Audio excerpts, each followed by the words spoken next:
ഇല്ലില്ല, ജസ്റ്റ് വെക്കട്ടെ.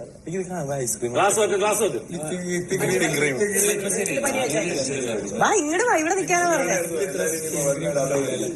മൂക്കിൽ കയറി, എന്റെ മൂക്കിൽ കയറിയായിരുന്നു. ഇപ്പൊ സ്ഥിരമായിട്ട് എനിക്ക് നല്ല ഇഷ്ടമാണ്. എനിക്ക് ഇഷ്ടമുള്ള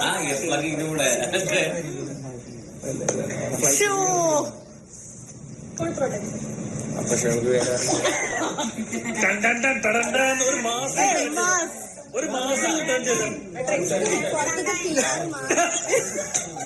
ചിരിച്ചേക്ക് മൂക്കത്ത്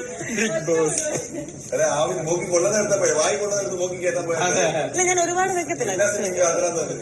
നീ ശ്വാസം വായിക്കൊടുക്കല്ലോ. ഓക്കെ ഗായ്സ്,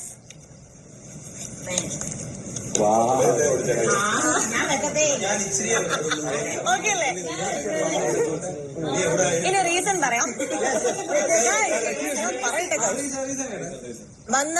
വന്നപ്പോ തൊട്ട് ചേട്ടൻ പറയാണ് ഞാൻ നിങ്ങളെ പോലൊന്നും അല്ല, ഞാനൊരു കോമണറാണ്. പുള്ളി നല്ലൊരു വേർതിരിവുണ്ടാക്കി. പിന്നെ അത് മാത്രമല്ല, ക്യാപ്റ്റൻ എന്ന് പറഞ്ഞാല് നമ്മള് ക്യാപ്റ്റൻ പറയുന്നത് കേൾക്കണം, അല്ലെങ്കിൽ നമ്മുടെ കാര്യങ്ങള് ക്യാപ്റ്റനോട് നമുക്ക് തുറന്ന് പറയാൻ പറ്റണം. അനീഷേട്ടൻ തന്നെയാണ് ഈ വീട്ടിൽ ഇത്രയും നേരമായിട്ട് പ്രശ്നങ്ങൾ ഉണ്ടാക്കിക്കൊണ്ടിരിക്കുന്നത്. അങ്ങനെ ഒരു ക്യാപ്റ്റനോട് നമ്മുടെ പ്രശ്നങ്ങൾ നമ്മൾ എങ്ങനെ തുറന്ന് പറയും? അതിനെങ്ങനെ സൊല്യൂഷൻ കിട്ടും? അണ്ടർസ്റ്റാൻഡ് ചെയ്യുന്ന ഒരാളായിരിക്കണം ക്യാപ്റ്റൻ, എങ്കിലേ ബാക്കി കാര്യങ്ങൾ മുമ്പോട്ട് പോകാൻ പറ്റത്തുള്ളൂ. ചേട്ടൻ ഇത്രയും കാര്യങ്ങൾ പറഞ്ഞിട്ട് കേൾക്കാനൊരു മനസ്സോ നേരത്തെ പോലെ വിട്ടുകൊടുക്കാനൊരു മനസ്സോ ഒന്നുമില്ലാത്ത ആള് ക്യാപ്റ്റൻ ആയി കഴിഞ്ഞാൽ ശരിയാവുമെന്ന് എനിക്ക് തോന്നുന്നില്ല. അത്രേ ഉള്ളൂ.